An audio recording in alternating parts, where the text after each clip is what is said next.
Hi, Professor. This is Bikram Chopra.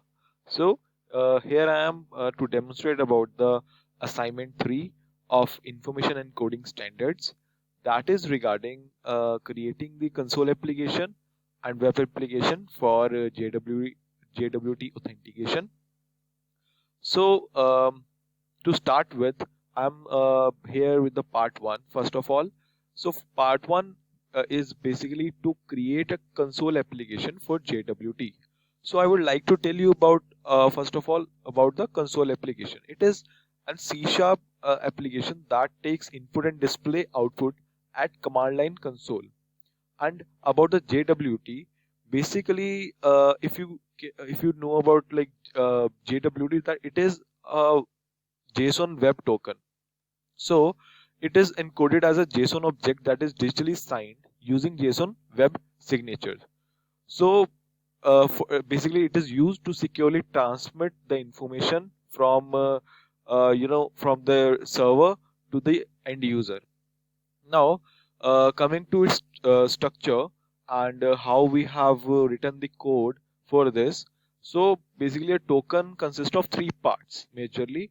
One is header, second is payload, and third is signature. Now, if you can see my screen here, I have created the code for header.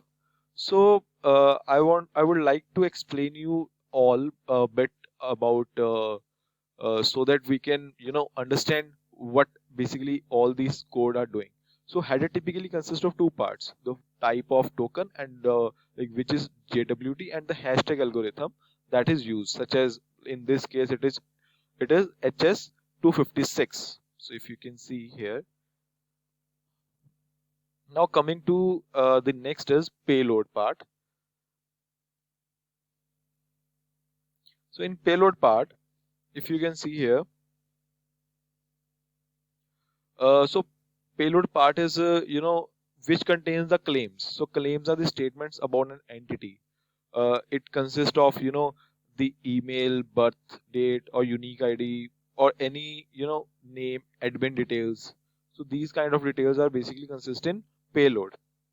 Now coming to the last part, that is signature. Now in signature, you have to take the encoded header and encoded payload, a secret, to create that into a secret kind of key, and that algorithms it is based on the algorithms defined in the header. So if you can see here, we have done the same thing. We have used payload and header and a random security key to create the uh, basically signature. Now we are generating the token. So here we can see that we have used all the three the after encoding it to base 64. We have created a token using all the three things: header, payload, and signature. Now main program is like used basically for our code. I have inserted my details into it. Now if I run that,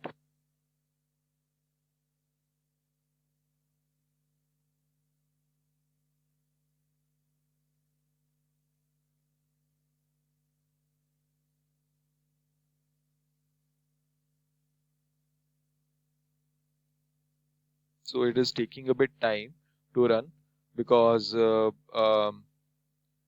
C sharp is a bit slow, but yeah, now we can see the console is opened, and the output is basically gonna pop out just now.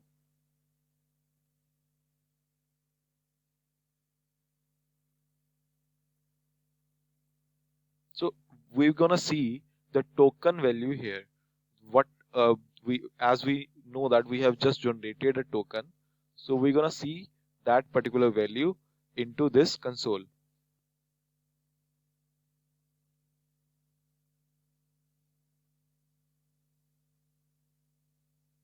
Yeah. So here we are with our token value. We're gonna copy it and check what basically it contains. So to check, we have a website named as jwt.io. Here I gonna paste this. Now we can see the values here. So here we can see the payload value correctly. This is my name, unique name, email ID that I have entered, and the birth date. As all these payload values I entered in my uh, uh, in the system. So we can see here. Also, the signature value is here, which is basically the encoded version, base64 encoded version of header and payload. So here our part one is ended. Now we are going to start with our part two. Now our part two basically says about creating a web application for JWT authentication. So this is the code for the web application. It is an ASP.NET Core. For that, basically we need to understand two things. First of all, HTTP post request, that contains the username and password in the body. If the username and password are correct, then a JWT authentication token and the user details are returned. And the second one is HTTP GET request. It returns a list of all the users in the application if the HTTP authorization header contains a valid JWT token. If there is no auth token or the token is invalid, then 401 unauthorized response is returned. And for that, basically for get and post, basically what we're gonna use, a Postman tool that is basically great tool for testing the APIs. Now here you can see I have used all the basically I've created this code, and here I have input all my student name, last name, username and password. These username and password I'm going to use while creating the post request authentication. So I'm going to run this code.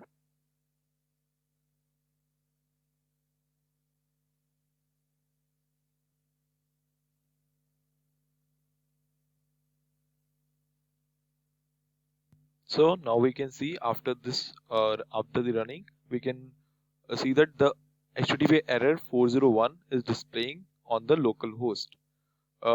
Basically this code is for fetching the weather forecast. So we can see the /weather forecast URL in the browser. Now we're gonna check the post request. Here I am sending the post request. We have entered in the body about the username and password, that is Bikram Chopra, my name basically. Now the request has been sending. Now the post request has been approved, and we can see the username, password and token in the post request output. Now we're gonna show that how the get request is working. Now I want to get the values of temperatures from the weather forecast API. So I'm sending this request.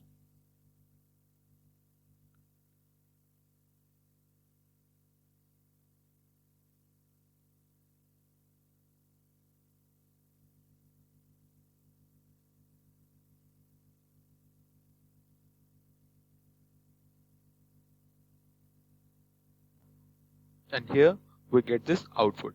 We can see that temperature, summary and date details all are given here. Now basically this is the way we can fetch the APIs of weather forecast using JWT token. So this is all from my end, and this is a demonstration of part 1 and part 2 of assignment 3 for IES. So thank you so much, Professor.